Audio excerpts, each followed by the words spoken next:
Allah. Assalamualaikum warahmatullahi wabarakatuh. Bismillah, alhamdulillah, assalatu wassalamu ala rasulillah wa ala alihi wa sahbihi wa mawalah, la hawla wa la quwata illa billah. Yang kami hormati semua para hadirin di majelis yang penuh berkah ini. Sebelumnya pada kesempatan di malam yang penuh berkah ini, mari kita bersama-sama memuji syukur kehadirat Allah Subhanahu wa taala biqaulina alhamdulillahi rabbil alamin atas semua hidayah taufik rahmatnya kita semuanya dapat melaksanakan kajian kita kitab Miftahul Manan ini. Semoga kita mendapatkan berkah dari apa yang kita kaji mulai malam hari ini sampai akhir nanti. Amin ya rabbal alamin. Shalawat dan salam kita haturkan ke baginda Nabi Muhammad sallallahu alaihi wasallam. Semoga kita senantiasa mendapatkan syafaatnya min hadza ila yaumil qiyamah. Para pemirsa yang mulia, pada kesempatan kali ini izinkan kami memperkenalkan satu kitab yang bernama Miftahul Manan. Kitab ini cukup populer di kalangan pesantren Takran di Magetan. Namun perlu diketahui bahwa kitab Miftahul Manan ini dulunya ternyata menjadi ajaran yang cukup penting di pesantren Pacitan di Termas.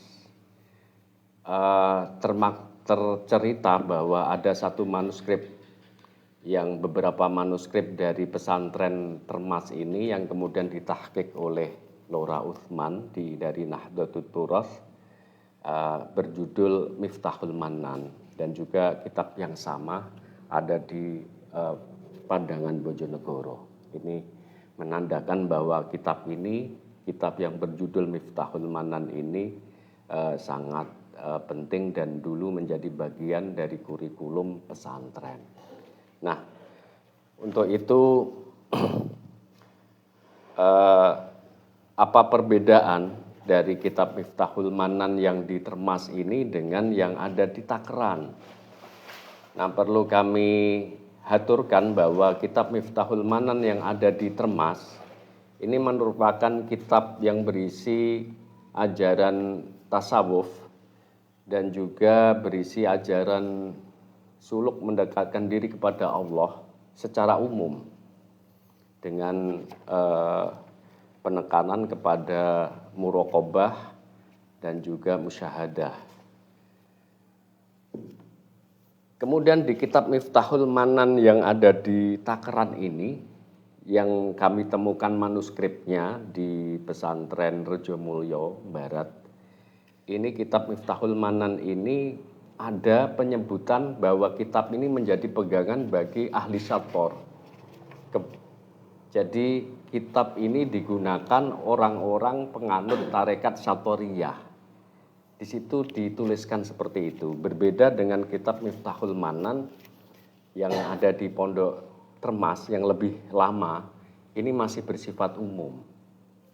Jadi menandakan bahwa ada adaptasi atau ada penekanan-penekanan yang bersifat adaptif dari para mursyid syatoriyah yang ada di Takran, menggunakan kitab Miftahul Manan dari Termas ini, kemudian ditambah beberapa hal yang berguna bagi salik thariqah syatoriyah. Untuk itu izinkan pada kesempatan ini mari kita mulai dulu pembacaan kitab Miftahul Manan yang ditulis di manuskripnya ini oleh Imam Imam Abi Syukur Salim. Beliau ini adalah menantu dari Kiai Hasan Ulama. Manuskripnya kami temukan di cucu beliau, Kiai Nurul Islam. Kitab Miftahul Manan ini tertulis pada lembar-lembar kitab lama, kitab Bahjatul Ulum, Miftah Ma'rifah dan sebagainya, masalah sitin. Kemudian ada lembar-lembar kosong yang kemudian ditulis kitab Miftahul Manan ini. Pada kolofonya ditulis selesai pada bulan Rajab tahun 1932, tanggal 12 Rajab tahun 1932 Masehi. Nah, jadi cukup lama juga. Mari para pemirsa dimanapun berada, kita bacakan Fatihah untuk beliau, para mursyid-mursyid kita. Semoga apa yang kita kaji bersama ini mendapatkan berkah dari Allah Subhanahu wa Ta'ala, bibarokati anwari para guru-guru kita. Ila hadratin Nabiyil Mustafa Muhammad sallallahu alaihi wa alihi wasallam. Al-Fatihah. A'udzu billahi minasyaitonir rajim. Bismillahirrahmanirrahim. Alhamdulillahirabbil alamin. Iyyaka na'budu wa iyyaka nasta'in. Ihdinas siratal mustaqim.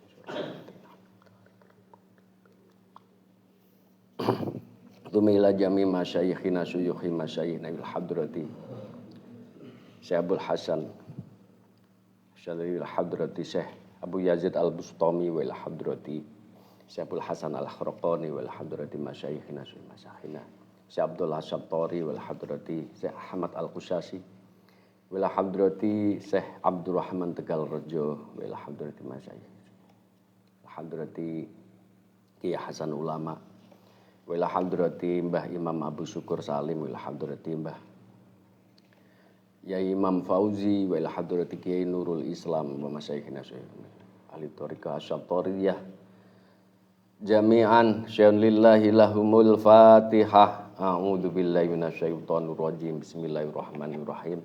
Alhamdulillahirabbil alamin arrahmanir rahim maliki yaumiddin. Iyyaka na'budu wa iyyaka nasta'in. Ihdinas siratal mustaqim. Siratal ladzina an'amta 'alaihim ghairil maghdubi 'alaihim waladdallin. Bismillahirrahmanirrahim.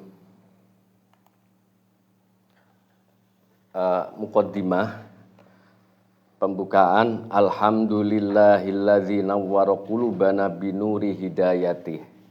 Alhamdu, segala puji lillahi, hanya milik Allah.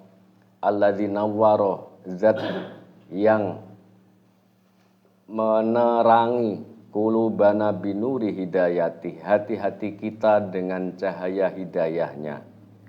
Wassalatu wassalamu ala Muhammadin, salawat dan salam tetap atas Nabi kita Muhammad, khairi khalqihi, sebaik-baik makhluknya, wa ala alihi, dan atas keluarganya, wa azwaji, dan atas para istri-istrinya, wa ashabi, dan atas para sahabatnya, wa tabi'ihim, dan atas pengikut mereka, fi dinilai, di dalam agama Allah, muhsinina, orang-orang yang melakukan kebaikan, bihi, dengan atas mengikuti agama itu. Amma ba'du. Adapun setelah alhamdulillah, bismillah, dan sholawat, fahadhihi, maka inilah risalatun, satu kitab yang ringkas, shaghiratul jirmi, yang kecil bentuknya, kabiratun naf'i, tetapi besar manfaatnya. Wa fiha, dan tetap di dalam kitab ini, qaidatut tasawufi, satu kaidah tasawuf. Wahya, atau kitab ini, Nahjus salikina, merupakan jalan para pejalan, ila jannabil haqqi, kehadirat Allah yang maha hak, azza wa jalla. Wasmuha, adapun nama dari kitab ini, Miftahul Manan, disebut nama kitab Miftahul Manan, artinya kunci Allah yang maha pemberi. Wa indana, dan menurut kita para ahli tarekat, ma'rufun, kitab ini dikenal bitoriqati ahli syator, merupakan pegangan dengan tarekat ahli syator, tarekat syatoriyah. Faroja'u minallah, maka harapan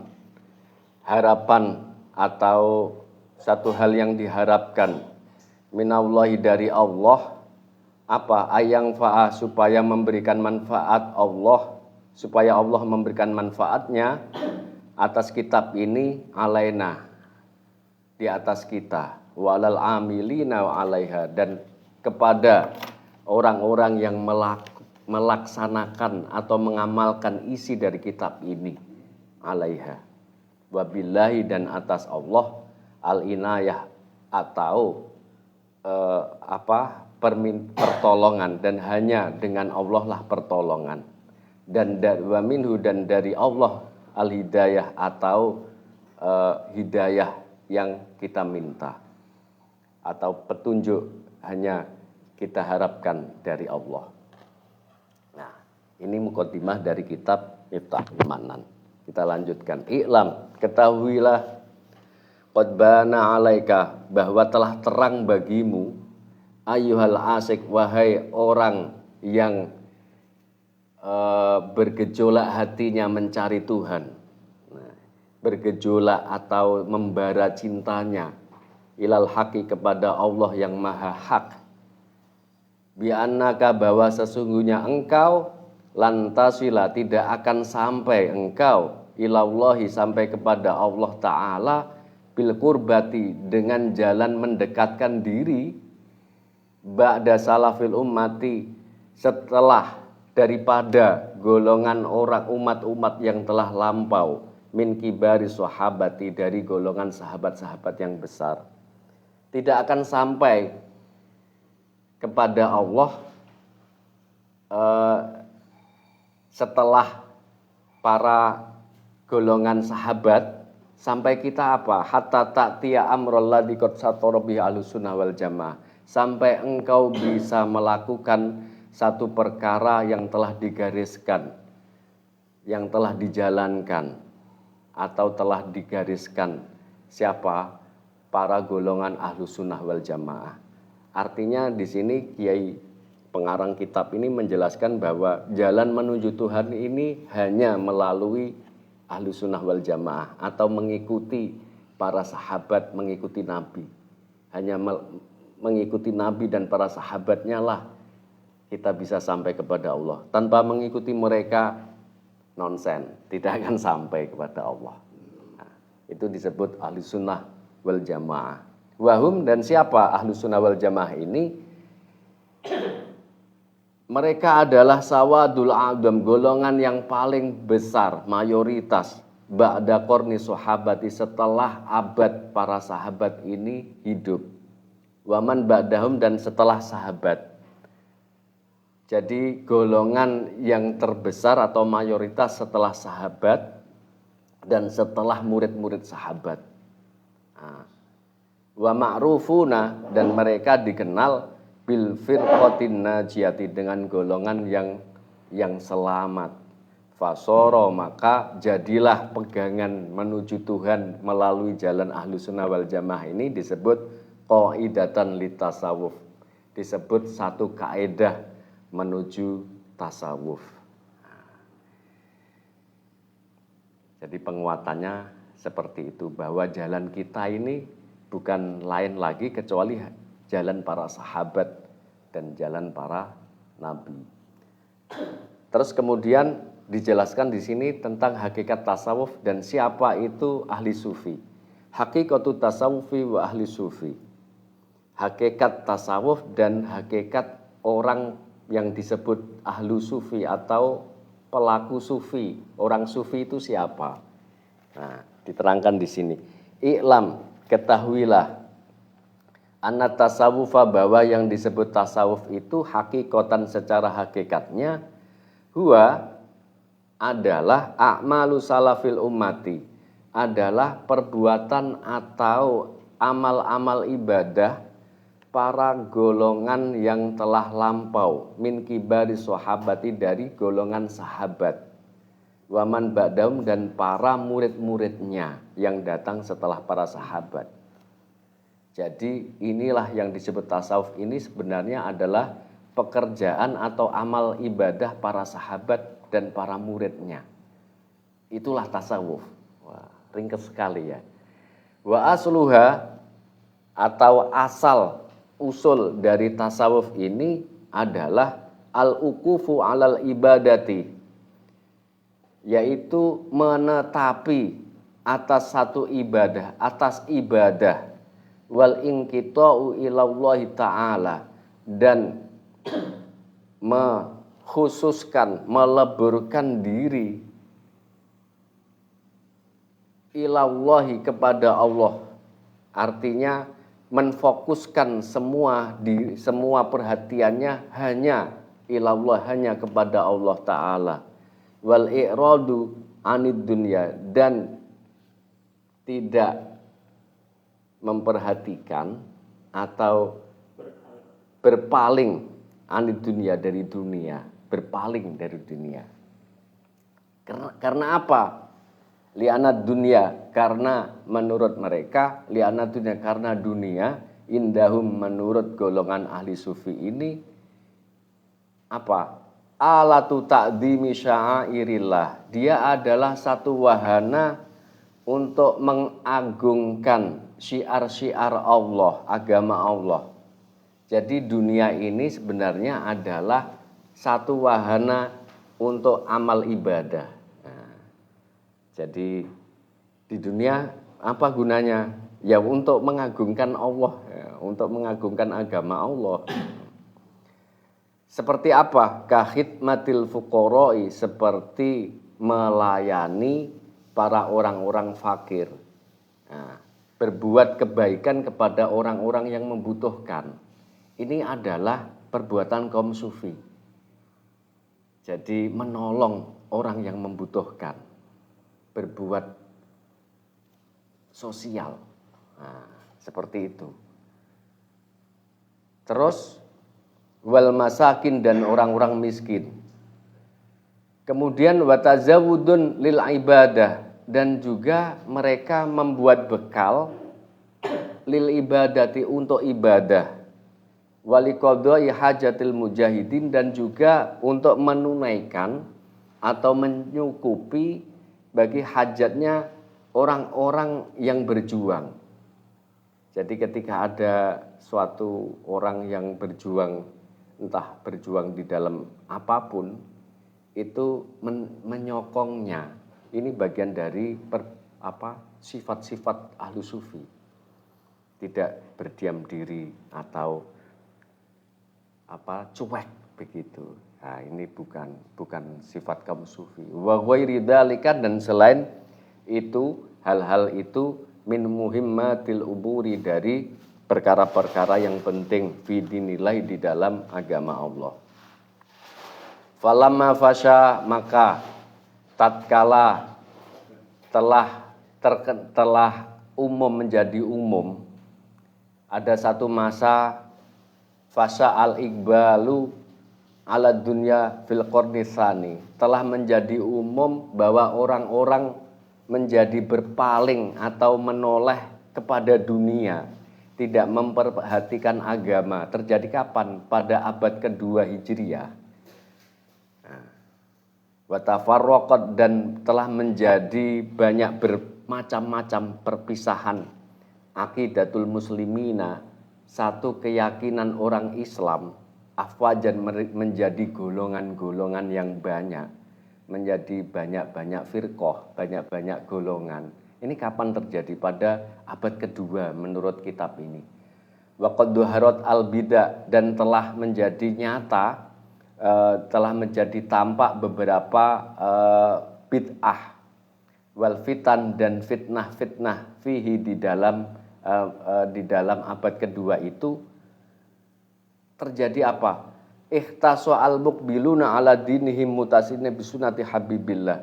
Maka ada satu golongan yang mengkhususkan dirinya, mereka orang-orang yang memegangi agamanya, muta'assisina, dan berhukum berdasar bisunnati habibillah, dengan sunnah kekasih Allah atau sunnah nabinya, wa asari sahabati, dan atas teladan dari para sahabat, wa ahwalit tabi'in, dan mengikuti ahwal atau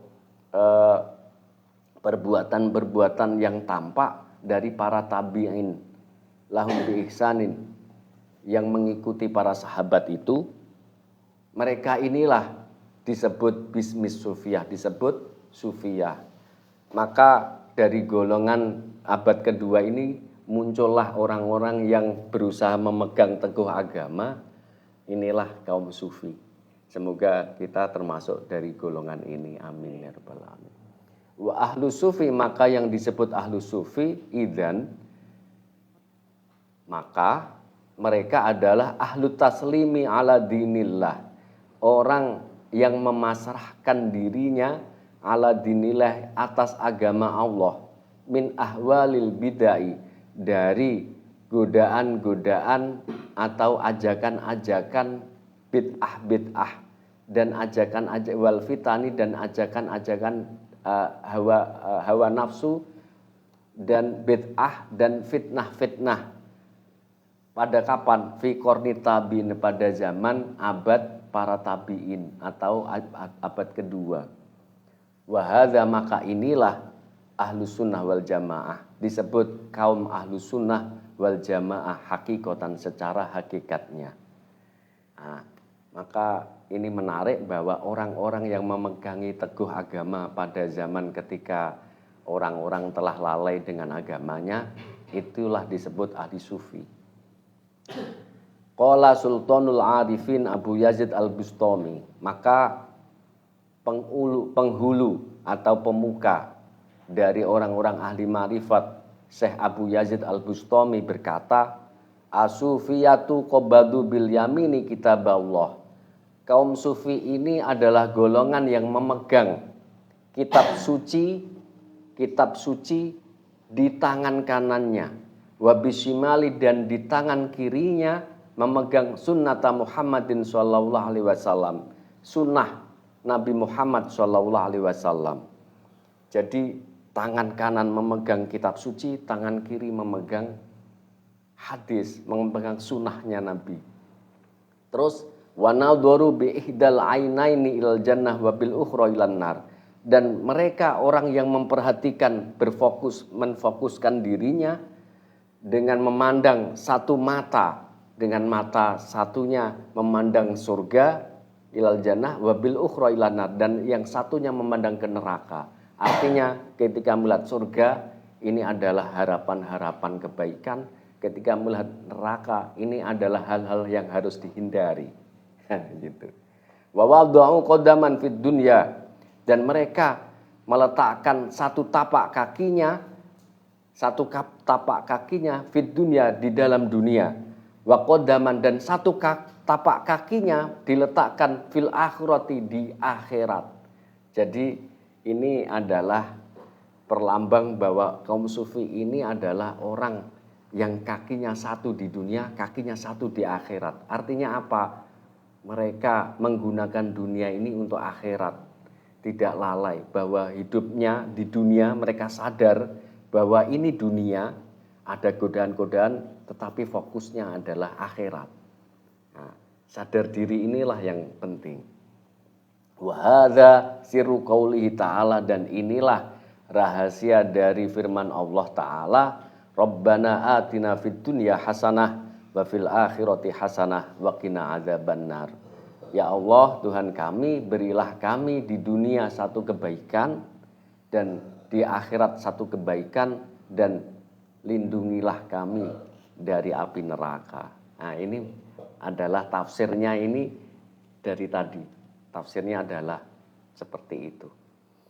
Wabil jumlati, dan secara ringkas, aslu tasawufi, bahwa asal dari tasawuf ini adalah mulazamatul kitab wa sunnah, yaitu menetapi atau melaksanakan atau menetapi menggunakan sebagai pedoman kitab suci wa sunnah dan sunnah Nabi, wa tarkul ahwa'i wal bid'ah dan meninggalkan hawa nafsu dan bid'ah-bid'ah allati qad amat yang telah umum, wa ta'dhimu hurumatil ulama'i dan ini juga termasuk yaitu mengagungkan atau menghormati atau menjaga kehormatan para ulama as-sholihin, mereka yang saleh, at-tabi'in yang mengikuti ala salafil ummati, yang mengikuti pada golongan salaf atau golongan para sahabat, bi ihsan dengan kebaikan, kebaikan. Li'annahum karena merekalah warasatul anbiya, merekalah yang disebut pewaris dari para nabi.